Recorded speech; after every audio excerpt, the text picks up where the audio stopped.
Bonjour, bienvenue à cette formation GoStream affiliée, formation sur la liste de noms et les contacts. Donc, sans plus tarder, je vais commencer avec la liste de noms. La liste de noms, c'est votre liste de noms représente la matière première de votre organisation. On est dans un commerce où notre fournisseur officiel, qui est Calbars International, c'est une compagnie d'épargne en or. Mais dans quelle entreprise est-ce qu'on est? Est-ce qu'on est dans une entreprise d'épargne en or? Vous allez vous rendre compte que vous êtes dans une entreprise de gens. Vous êtes dans le marketing relationnel. S'il n'y a pas de gens, il n'y a pas personne qui épargne. Donc, les gens font bouger le produit. Donc, et le produit ne fera pas bouger les gens, par exemple. Donc, ce qui est important, c'est de comprendre ça. Donc, votre matière première pour votre organisation, pour votre entreprise, c'est les gens. C'est votre liste de noms. Premièrement, il va y avoir trois types de personnes qui vont joindre une entreprise de marketing relationnel. Et ces trois types de personnes-là vont faire des listes de noms différentes. Il va y avoir les passifs qui représentent des fois 80% des gens dans votre organisation. Les passifs vont avoir une liste mentale. Ils n'auront pas mis par écrit, ils vont avoir ça dans leur tête, de plus ou moins 5 noms. Et ils vont se dire qu'avec ces 5 personnes-là, ils vont devenir riches. Puis si ces personnes-là, ben, ils joignent pas, ils sont pas capables de les rejoindre, ils sont pas capables de les mettre devant une présentation de survol informatif, ben, leur carrière vient de s'arrêter. Ça veut pas dire qu'ils ne deviendront pas clients, mais ces gens-là développeront pas à court, moyen, long terme plus qu'il faut dans l'entreprise. Parce qu'ils n'ont pas compris. Simplement, c'est pas. Puis ça va être le genre de personnes qui vont dire, moi j'ai essayé ça, puis ça n'a pas marché. Mais en fait, la réalité, c'est pas que ça n'a pas fonctionné, c'est que leur état d'esprit n'était pas compatible au moment opportun avec le type d'entreprise. Donc, c'est important de savoir que le marketing relationnel, vous pouvez faire des revenus professionnels. C'est pourquoi vous avez une formation maintenant, c'est pour améliorer votre connaissance.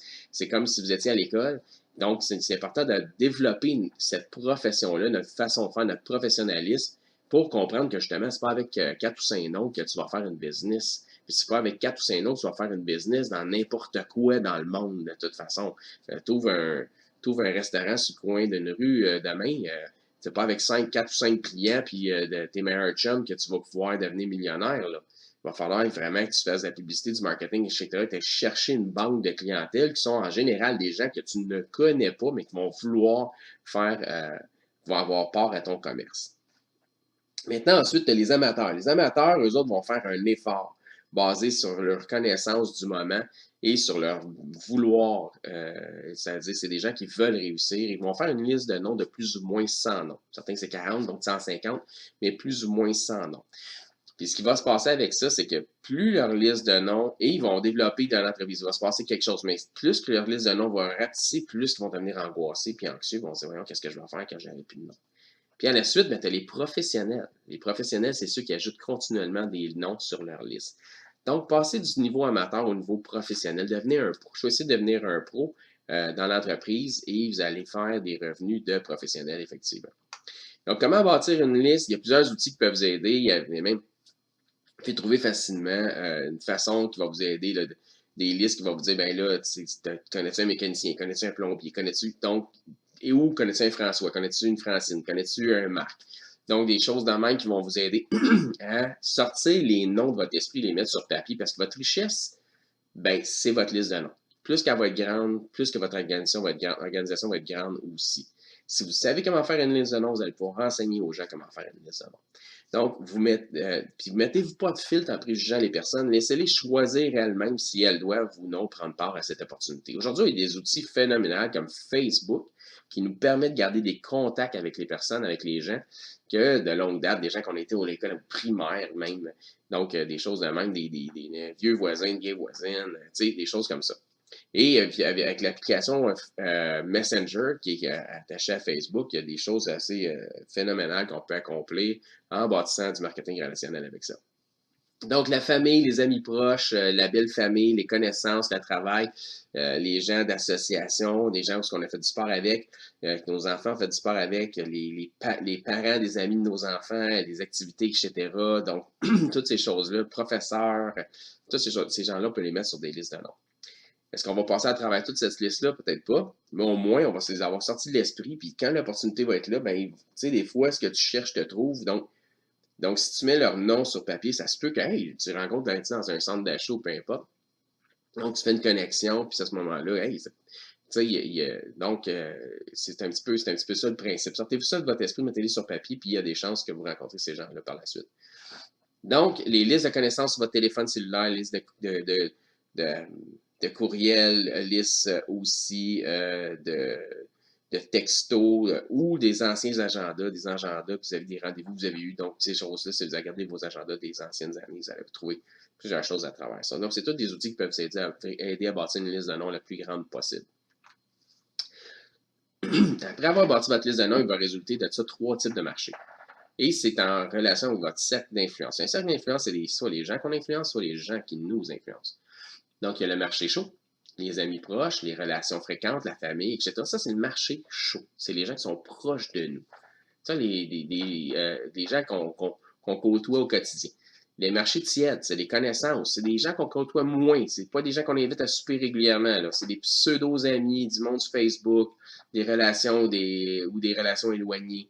Et finalement, tu as le marché froid, qui est le marché froid, c'est le marché des pros. Si vous regardez la note au bas, ça dit que c'est ce marché-là qui représente votre plus grande liste de noms à venir.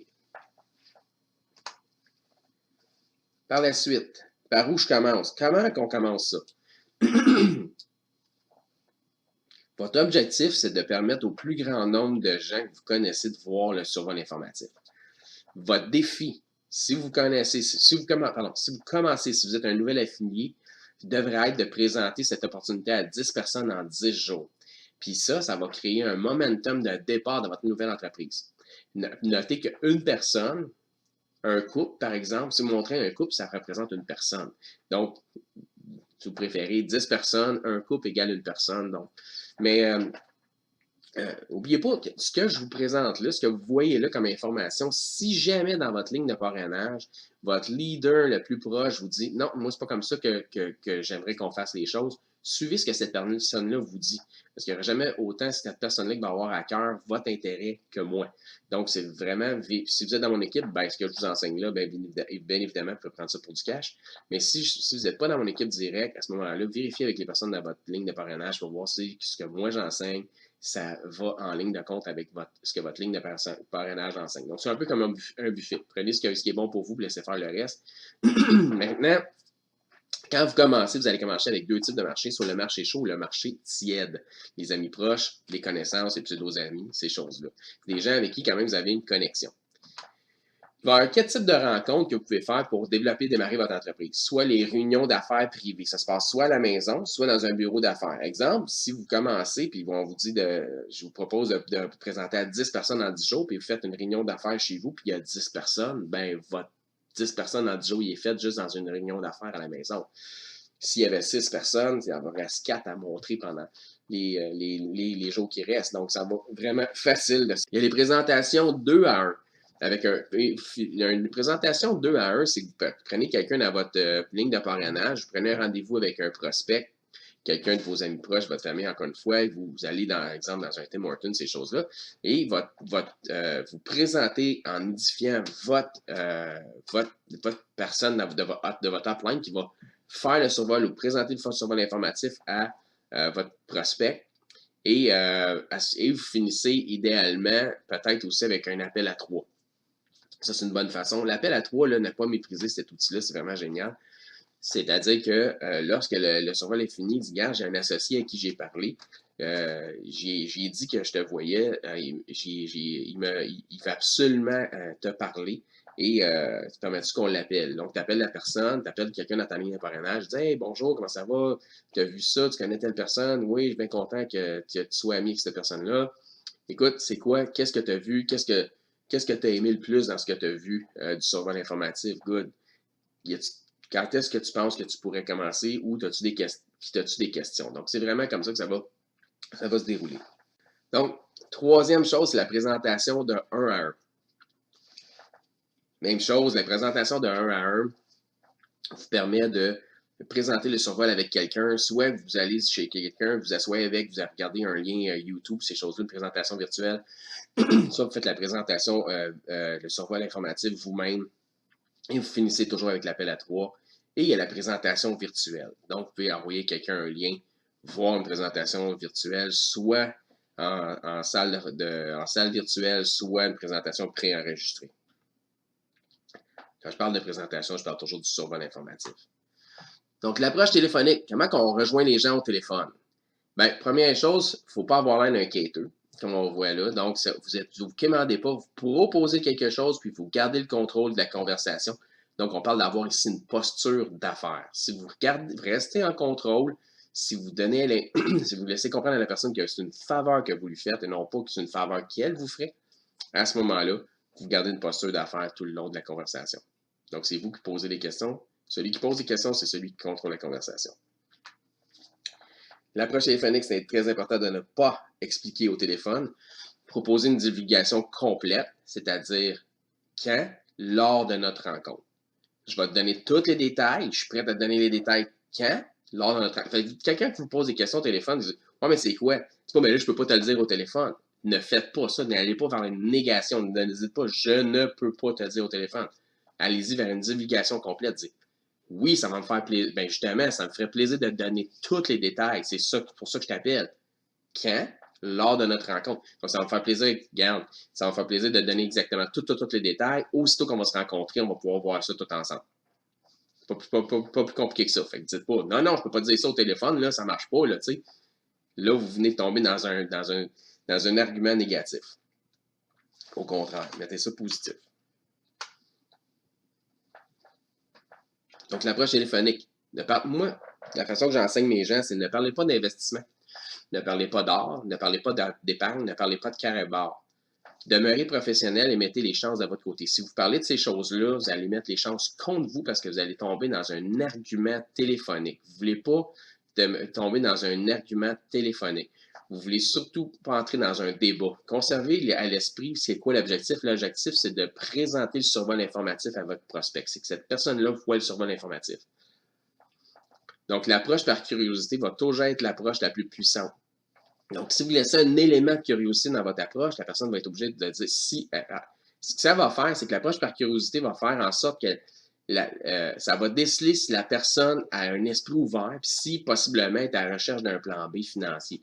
Donc, quand vous laissez un élément de curiosité, si la personne a un désir d'avoir un plan B financier, ou si la personne est moindrement curieuse ou ouverte d'esprit, ben, elle va dire ben OK, je vais le voir parce que justement, je ne sais pas tout, puis j'aimerais savoir. Non. L'approche par curiosité est extrêmement puissante. Si vous divulguez tout par téléphone, il n'y a plus de curiosité, puis vous ne pouvez pas dire au téléphone présenter quelque chose au téléphone qui est virtuel. Tu sais, je peux pas. Quand même que je vous décrivais une Ferrari au téléphone, il n'y a rien comme la voir pour faire la différence. Ça ne sera jamais aussi beau dans votre tête si je vous l'explique par téléphone que si je vous la présente vraiment en image. Donc, c'est un peu comme ça. C'est quelque chose de visuel qu'on a à montrer. Il va y avoir deux types d'approches, soit l'approche directe ou l'approche indirecte. L'approche téléphonique, l'approche directe, retenez ça, c'est en 4 étapes. La première, c'est Are you busy? Hein? Are you busy? Donc, es-tu occupé? Première chose, quand vous prenez le téléphone, vous voulez savoir, la personne a-t-il mis dans une couche, qu'est-ce qu'elle est en train de faire? Es-tu en train de d'épaisser un poulet? Non, regarde. Est-ce que c'est un bon temps pour se parler? Ou as-tu une petite minute? Deuxième chose, après ça, c'est le sentiment d'urgence. Écoute, j'ai pas grand temps, donc je vais être bref. Ou j'ai juste une minute, moi aussi de libre, je vais faire ça vite. Ensuite, vous faites un compliment sincère, c'est la troisième étape à la personne. Écoute, je t'allais absolument te parler parce que tu es vraiment le type de personne qui a une bonne énergie, puis là, vous passez votre message. Ou, je voulais absolument te parler parce que j'ai toujours admiré ton enthousiasme, puis tu es le genre de personne de qui j'aimerais avoir des conseils, là, vous passez votre message. Donc, puis la clé du compliment, c'est la sincérité. Si vous êtes phony, la personne va le sentir. Donc, passez votre message et après, la quatrième étape, et planifiez la rencontre. On va passer à la quatrième étape. Passez votre message, planifiez la rencontre, comment ça fonctionne. L'approche, ne parlez pas d'investissement, ne parlez pas d'or, ne parlez pas de carry bars, ne parlez pas d'épargne. Regardez bien ça, je vous ai fait 3 scénarios qui s'amalgament ensemble comme vous les voulez. On va prendre l'approche, le 1. Je viens de voir quelque chose, puis j'ai absolument besoin de ton avis. Oui, mais la personne là, va vous demander quoi? Elle va te demander c'est quoi. Fait que ne parlez pas, expliquez pas au téléphone. Ça a un lien avec une entreprise européenne qui fait son expansion au Canada. Là, on parle toujours de votre marché chaud, votre marché tiède ici. Là. Divulgation. proposer une divulgation complète. Quand? Lors de notre rencontre. Donc, la personne va te reposer une question, mais tu peux-tu m'en dire plus? Bien, j'aimerais justement te donner tous les détails lors de notre rencontre. Donc, quand est-ce que tu peux venir? Tu peux-tu venir chez nous telle journée? Quand est-ce qu'on pourrait prendre un café ensemble? Telle journée ou telle journée? Donc, c'est comme ça que vous faites l'approche. Donc, mais on va voir maintenant l'approche numéro 2. J'ai besoin d'aide avec mon nouveau projet, puis j'ai pensé à toi. C'est quoi? La plupart, c'est dans le domaine des transferts de devises internationales. Oui, mais tu peux-tu m'en dire plus? Les personnes avec qui je travaille ont 100% de l'information pour des réponses. Il faudrait absolument qu'on se voit pour passer à travers les détails. Troisième, mon nouveau partenaire vient chez moi tel soir, j'aimerais ça te le présenter. Oui, mais c'est quoi? La plupart des gens ne sont même pas au courant que c'est disponible. Peux-tu m'en dire plus? Il faut absolument qu'on prenne un temps ensemble afin de faire le survol des détails. On peut-tu te voir telle journée, peux-tu venir chez nous? Pas plus compliqué que ça. Donc, la divulgation complète. Vous comprenez le concept maintenant? On va regarder ça, comment ça fonctionne. On va venir un petit peu en arrière. Commencez votre approche. Salut Jean, c'est Eric. Est-ce que tu as du temps pour qu'on se parle? Est-ce que c'est un bon temps pour se parler? Est-ce que tu as une petite minute? OK? Bon, salut Jean, c'est Eric. Est-ce que tu as une petite minute? Le Jean dit oh, oui. Parfait. J'ai juste une minute moi aussi, donc je vais faire ça vite. Écoute, Jean, je t'appelle pour une raison, c'est que je voulais absolument te parler, parce que tu es vraiment le genre de personne que je trouve qu'on a une connexion ensemble, tu as une bonne énergie, puis je viens de voir quelque chose, puis j'ai absolument besoin de ton avis. Jean va dire, ouais, mais c'est quoi? Ben, écoute, ça a un lien avec une entreprise européenne qui fait son expansion au Canada, puis j'aimerais absolument ça te montrer ce qui se passe. Moi, tu peux-tu m'en dire plus? Bien, certainement, parce que ce que je voudrais faire, en fait, c'est pour ça que je t'appelle, j'aimerais ça, justement, te donner tous les détails. Aussitôt qu'on va se rencontrer, il faut absolument qu'on prenne un café ensemble. As-tu du temps la semaine qui s'en vient? Parce que moi, mon agenda est là, puis j'ai vendredi d'ouvert, ou j'ai peut-être jeudi. Est-ce que tu aurais du temps dans ces 2 journées-là? Bonne nouvelle, gars, on se rencontre, puis c'est moi qui paye le café. Pas plus compliqué que ça. On vient de passer. T'es-tu occupé? Sentiment d'urgence? Compliment sincère? L'approche, c'est quoi? Divulgation. Bang! On a un rendez-vous. Donc, c'est comme ça que ça fonctionne. Vous avez compris le principe? Maintenant, l'approche directe. Passez votre message pour planifier la rencontre avec ajouter de la posture d'affaires. Ça veut dire que si la personne, si mettons, Jean dit ouais, mais écoute, peux-tu m'en dire plus? Écoute, Jean, je peux rien te promettre. Mais là, je cherche une personne clé, j'ai pensé à toi. Je pense que tu devrais prendre ça comme une flatterie que je t'appelle. Y a-tu un temps où on pourrait se rencontrer? Parce que là, présentement, comme j'ai dit, j'avais juste une minute. Je voulais juste voir si tu avais un temps d'ouvert sur ton agenda. Je peux rien te promettre. Puis je peux rien te promettre. Regarde, quand vous dites, écoute, je peux pas te faire, je suis pas en train de te faire une promesse. J'ai pas besoin de toi. C'est ça que ça transmet comme message. Ça transmet que vous êtes toujours en contrôle, puis vous gardez. Ouais, mais là, j'aimerais ça que tu m'en dises un peu plus. Écoute, avant qu'on se voit, écoute, Jean, j'aimerais ça t'en dire plus, mais sérieusement, je pense que quand on va se rencontrer, il faut que je te fasse signer une clause de divulgation pour être sûr qu'on est sur la même page de départ. Fait que j'aimerais. Fait que, écoute, avant que je t'en dise plus, faudrait que je te fasse signer quelque chose. Là, ça va de choix. Quand vous allez rencontrer Jean, faites-y signer ou faites-y pas signer. Moi, ce que je fais signer habituellement, c'est la clause de divulgation complète qui est d'avertissement qu'on a au début du survol informatif. C'est exactement ce texte-là. Je fais signer ça à la personne, je mets sa date, la date, son nom, en lettres moulées, sa signature, son numéro de téléphone, son courriel. C'est ça que je fais. Bon, moi, c'est comme ça que je travaille. Ou, vous pouvez dire à la personne, as-tu ton agenda à portée de main? Parce que moi, mon agenda, il est là, puis il est ouvert déjà, j'ai telle date de disponible. Quand tu dis, as-tu ton agenda d'ouvert à portée de main, c'est comme, wow, OK, il est en business, là, il est prêt, là, lui. Là. Donc, ça ajoute, ces petits détails-là vont ajouter de la posture.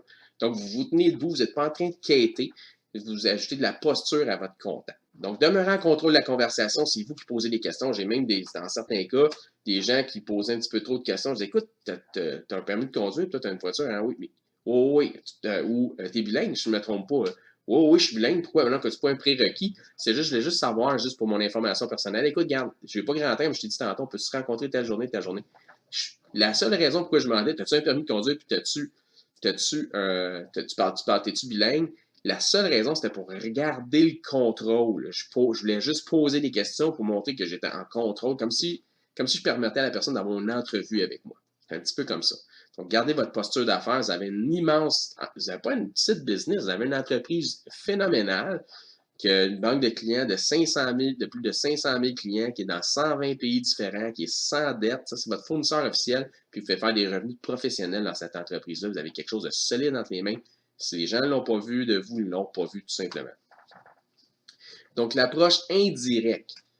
Donc, la personne pose un petit peu d'opposition. Voici l'approche indirecte. Advenant qu'il y a de l'opposition, ça peut être juste involontaire. Des fois, c'est une inflexibilité d'horaire. Ou pour d'autres raisons, peu importe la raison, mais des fois, tu sais, le gars il dit oui, j'aimerais bien ça te voir, mais là, il faut que je parte telle affaire. Tu sais, des fois, le timing n'est pas bon. Puis, tu veux juste le mettre dans une liste que, regarde, on va passer à d'autres choses, ou la personne est loin, éloignée. Si moi, j'étais à Montréal, la personne est à Québec, je vais y aller plus souvent avec une approche indirecte. Donc, suivez-moi. L'approche indirecte fonctionne sous la forme suivante. C'est si j'étais en mesure de, 3 petits points, me promettrais-tu de, 3 petits points. Donc, Jean, écoute, je comprends que tu as des questions. Jean, si j'étais en mesure de te faire parvenir un lien YouTube de 2 minutes et demie, me promets-tu de l'écouter au complet et de me donner ton avis? Là, Jean, 2 minutes et demie, oui. OK, parfait. Donc là, vous envoyez le lien YouTube 8 secrets qui va qualifier la personne. Parce que ça ne dit rien, puis là, la personne, c'est curieuse, donc toujours l'approche par curiosité. Si la personne est ouverte, elle a l'esprit ouvert, et qu'elle est curieuse, à ce moment-là, elle va vous demander d'en voir plus. Ou, Jean, je comprends que tu as des questions, je comprends que ton temps est précieux, puis ça a l'air que nos horaires ne matchent pas très bien ensemble, mais Jean, si j'étais en mesure de faire parvenir un lien YouTube, me promets-tu de l'écouter au complet, de me donner ton avis? Ça dure une 50aine de minutes. J'ai besoin de ton avis là-dessus. Jean va dire oui. Parfait, Jean. Vu que tu me promets que tu vas l'écouter, je vais te l'envoyer. Si je te l'envoie aujourd'hui, vas-tu l'avoir écouté? Mettons, on est lundi. Si je te l'envoie aujourd'hui, on est lundi. Est-ce que demain, si on se rappelle mardi soir, est-ce que tu vas l'avoir déjà écouté? Me le promets-tu? Oui, je te le promets. Parfait, je t'envoie ça. Tu vas recevoir un courriel de ma part. C'est quoi ton courriel, Ego Juste? Excellent. Donc, ça, c'est l'approche indirecte. Vous avez vu l'approche directe, l'approche indirecte. Maintenant, entretenez vos relations. Le marché tiède Facebook, c'est un niche à marché tiède. Des connaissances, des pseudo-amis, Facebook relations, les relations éloignées. Votre liste de noms deviendra aussi grande que votre habilité à développer et à entretenir vos relations. Si vous avez entretenu des relations avec vos connaissances, si vous aviez, entretenu des relations avec toutes vos connaissances à l'âge de 20 ans, vous auriez une liste de noms de plus de 5000 personnes. Mais on n'a pas tendance à entretenir ces relations-là. Donc, les technologies modernes peuvent nous aider à entretenir nos relations grâce à Facebook et Messenger. Aujourd'hui, il est extrêmement facile de saluer un ami ou une connaissance et de prendre de ses nouvelles. D'accord? Exemple. Quelqu'un à qui vous ne parlez pas souvent vient de faire un post qu'il a décidé de prendre son santé en main et de prendre une marche. Puis là, je ne sais pas trop, quelque chose dans même. Puis tu peux lui dire, hey, j'aime tes posts, vous lui envoyer en Messenger privé. Premièrement, vous likez son commentaire, puis vous faites un petit commentaire, wow, génial. Puis là, vous lui envoyez un petit message privé, hey, salut, j'aime vraiment ça quand tu poses des choses de même. Je trouve ça commence bien ma journée quand je te vois que tu envoies des posts. Passe une bonne journée. Là, la personne va te répondre, merci, toi aussi. Puis là, tu réponds, écoute, je pense qu'on devrait prendre un café, un de ces quatre. Puis là, la personne, si ça te répond, absolument. Ben, tu écris, tu me laisses ça, ton numéro de cellulaire, je te donne un coup de fil, on ira au team, PS, je paye le café. Donc, c'est une façon de développer votre relation. Quand c'est le temps, quand la personne adresse son numéro de cellulaire, quand c'est le temps de prendre un café, à un moment donné, tu la rappelles. Tu dis, hey, salut, comment ça va? Tu te souviens-tu, l'autre jour, je t'ai dit qu'il faudrait qu'on prenne un café, tu sais, quand tu m'as laissé ton numéro de cellulaire, la personne a dit oui. Ben, c'est-tu quoi pour le café, là? Ben, j'ai pas changé d'idée. Qu'est-ce que la personne va te répondre? Elle va te répondre, ben, moi non plus. Parfait. Écoute, je travaille sur quelque chose, puis là, à ce moment-là, tu peux faire le contact. Dis, écoute, justement, en même temps, je travaille sur quelque chose, puis tu es vraiment le genre de personne, tu sais, que j'aimerais avoir, donc j'aimerais avoir des conseils, puis sais-tu quoi, j'ai pas grand temps, mais j'aimerais ça qu'on prenne un rendez-vous, puis j'aimerais ça en même temps qu'on prenne un café, je te parle de ça. On prend 1 heure un café ensemble, bonne nouvelle, comme je t'ai dit, c'est moi qui paye le café. T'as-tu du temps telle journée? Moi, mon agenda est ouvert, j'arrête telle journée, ça serait super le fun si on pouvait recevoir cette journée-là. Donc, allez-y comme ça, de cette façon-là. Donc, le marché froid, qu'est-ce que le marché froid? Le marché froid, c'est le marché le plus grand que vous avez pas encore bâti sur votre liste de noms. Moi, je vous suggère de développer vos habiletés à faire des contacts, à ramasser des noms, des numéros de téléphone venant de parfaits inconnus. Le contact à froid, le cold, ce qu'on appelle le cold contact, ça se fait de façon directe ou à la troisième personne. Première chose, vous engagez une conversation. Deuxième chose, vous complimentez la personne. Et troisième chose, vous passez votre message quand? Juste avant de quitter la personne. Faites pas ça en plein milieu au début. Juste avant de quitter la personne, vous passez votre message. Donc, à la troisième personne, et je vous suggère de commencer à la troisième personne, ça va être aussi facile que, écoutez, vous de la région, oui, savez-vous ce que je pourrais trouver telle rue? Oui, ah, merci beaucoup, merci pour les directions. OK, donc la troisième personne, c'est quand tu arrives pour partir, tu as une conversation d'engagé pour une raison ou une autre, la personne elle te sert au dépanneur, la personne, tu es en train de mettre de l'essence, tu trouves que la personne a des beaux mags après son char, puis tu sais, hey, son nice tes mags, tu sais, les mags de ta voiture sont vraiment bien. Donc, tu engages une conversation. Deuxième chose, tu la complimentes. C'est quoi, t'es le genre de personne qui a jamais l'attitude, toi, j'aime ça, j'aime ton dynamisme. Donc, tu complimentes la personne ou tu as un sourire vraiment communicateur, c'est appréciable. C'est pas évident tout, de nos jours. Donc tu complimentes la personne. Troisième chose, là, tu passes ton message juste avant de partir. Écoute-moi, juste avant que je parte, es-tu de la région? Là, à la troisième personne, la personne elle va dire oui. Écoute, quand je travaille avec un homme, une femme d'affaires de la région de, exemple, Laval, puis il projette une expansion par ici, puis il m'a laissé savoir qu'il cherchait une personne dynamique, un peu comme toi, un peu comme dans ton genre, un peu comme le feeling que tu me donnes. Quelqu'un qui ne serait pas fermé à l'idée de faire un extra 3 à 5 000 de plus par mois. Connais-tu quelqu'un dans la région comme ça qui serait intéressé?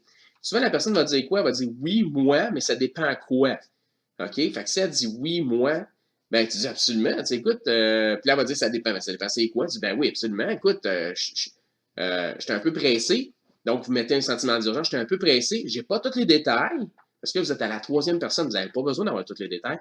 Mais si vous me laissez votre nom, votre numéro de cellulaire sur un bout de papier, je vais m'assurer de parler en bien de mon partenaire, puis je vais m'assurer qu'il vous donne un coup de fil. Moi, mon nom, c'est Eric dans mon cas, et son nom à la personne qui va vous appeler, exemple, si c'est Anthony ou c'est Normand ou peu importe, la personne qui va vous appeler s'appelle Normand. Donc, c'est un contact à la troisième personne. Ce que ça fait, ça vous enlève énormément de pression d'être obligé de répondre à des questions, ces choses-là. Puis c'est comme si c'est pas vous qui faisiez le contact, c'est comme si c'est à la troisième personne.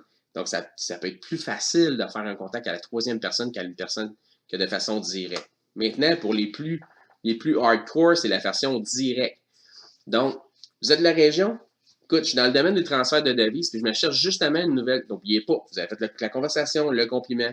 Vous êtes de la région? Je suis dans le domaine des transferts de devises, puis je me cherche justement une nouvelle personne avec qui faire équipe dans la région. Quelqu'un qui ne serait pas fermé à l'idée de faire un extra 5 000 de plus par mois. Quelqu'un qui a une bonne énergie, un peu comme toi. Connaissez-vous quelqu'un par ici qui serait comme ça? Là, la personne, elle va dire, si elle dit oui, moi, mais ça dépend c'est quoi. Absolument.